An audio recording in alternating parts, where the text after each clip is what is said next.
guys, here's question number 4 of SQL 50 series from LeetCode.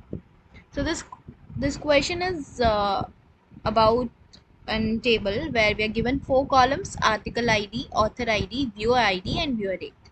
So there is no primary key for this table, it's given that, and the table may have duplicate records.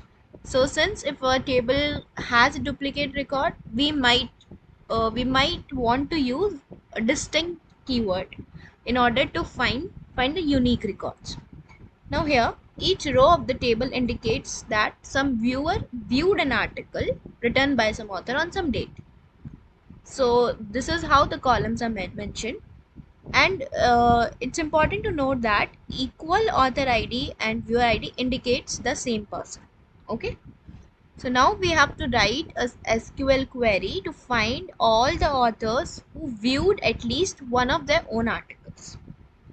Now, since we have to find the authors, that means we have to find out the author ID. Since there is no any name column in this, so we will be finding the author ID or the viewer ID. Both are same. Okay. So the authors who actually viewed their own articles. So in this case, the condition is that the author ID should be equal to the viewer ID. Then only the condition will be satisfied. So let's begin writing the query. Select.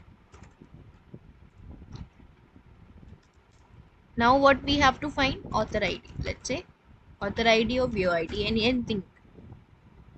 We have to use the distinct keyword because it's written that the table may contain duplicate records.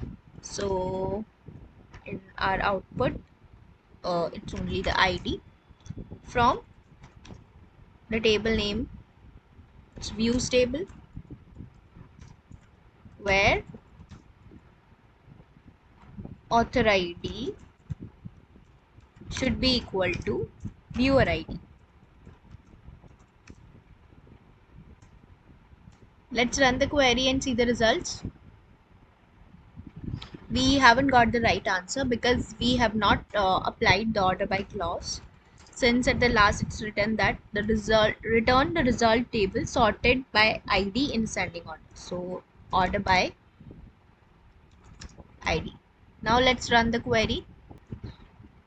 We have got the answer, and yeah, here are the sorted number of IDs and matches the answer, expected answer. So I hope the video is helpful to you. Thank you.